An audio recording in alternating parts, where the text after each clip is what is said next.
Assalamualaikum warahmatullahi wabarakatuh. Pertemuan kali ini kita akan membahas tentang materi seni budaya untuk kelas 9, yaitu gaya dan aliran seni lukis. Kita akan bahas tentang pokok bahasan seni lukis, dimana nanti sebelum kita masuk kepada gaya dari seni lukis, yaitu pertama, pengertian seni lukis. Seni lukis adalah cabang seni rupa yang diwujudkan melalui karya dua dimensi yang bermediakan kanvas atau permukaan datar lainnya dengan dibubuhi oleh cat dan pewarna pada sebagai pembubuh dari gambar tersebut. Lukisan dapat berisi representasi seperti portret wajah, hewan, pemandangan, dan juga bisa memuat gambar abstrak. Dan semuanya tergantung dengan ekspresi seniman dalam bentuk non representatif. Menurut Sudarso SP mengatakan bahwa melukis adalah kegiatan mengolah medium dua dimensi atau permukaan datar dari objek tiga dimensi yang mendapatkan kesan tertentu dengan melibatkan ekspresi emosi dari senimannya tersebut. Jadi membuat sebuah karya gambar, sebuah karya lukisan yang tak lepas dari ekspresi dari senimannya tersebut. Selanjutnya kita masuk pada gaya lukisan. Gaya lukisan adalah terbagi dari gaya representatif, yaitu gaya menampilkan suatu karya yang nyata atau mirip dengan objek aslinya. Gaya ini meliputi gaya aliran realisme, naturalisme, dan romantisme. Kemudian gaya deformatif adalah gaya perubahan bentuk dari asli sehingga menghasilkan bentuk yang baru namun tidak meninggalkan bentuk aslinya. Aliran ini mewakili gaya antara lain impresionisme, ekspresionisme, surrealisme, kubistis, futurisme, dan dadaisme. Selanjutnya kita masuk gaya non representatif. Gaya non representatif adalah suatu bentuk yang sulit dikenali karena bentuk dasar dari gaya ini sudah meninggalkan bentuk aslinya. Pada prinsipnya menekankan pada unsur formal, struktur, unsur rupa, prinsip estetik.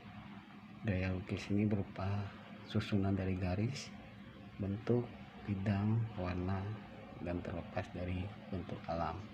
Kemudian kita masuk pada gaya representatif.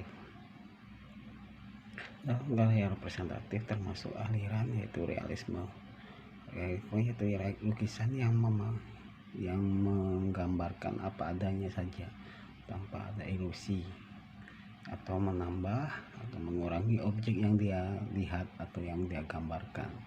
Pelukis ini diantara lain Globus, Wardoyo, Tarmizi, S. Sujoyono, Dullah, dan sebagainya. Kemudian naturalisme ini lebih menggambarkan pada alami atau keadaan alam. Pelukisnya diantara lain Basuki Abdullah, Dullah, Subroto, Mas Pringadi, Wakidi, Ruben, dan William Bliss Baker. Jadi naturalisme itu lebih cenderung pada menggambarkan itu. Selanjutnya romantisme itu lebih bersifat imajiner atau lebih romantis. Lukisan ini lebih menceritakan atau menceritakan suatu peristiwa yang dahsyat atau peristiwa yang dramatis yang ditambah-tambahkan. Pelukisnya diantara lain Raden Saleh, yang merupakan salah seorang tokoh pencetus seni lukis modern Indonesia. Kemudian kita masuk kepada gaya deformatif. Gaya deformatif ini diantara lain ada impresionisme atau aliran yang terkesan yang lebih mengedepankan kesan dari objek yang dilukisnya. Jadi kesannya yang lebih dikedepankan dalam impresionisme ini. Pelukisnya antara lain Claude Monet, Surat, Paul Cézanne, Paul Gauguin, dan sebagainya.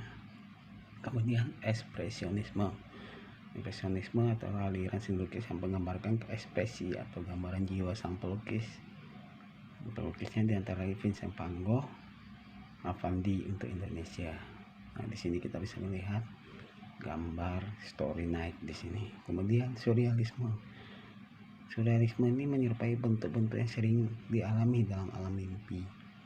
Jadi pelukisnya itu lebih di alam mimpi. Pelukisnya diantara Salvador Dali.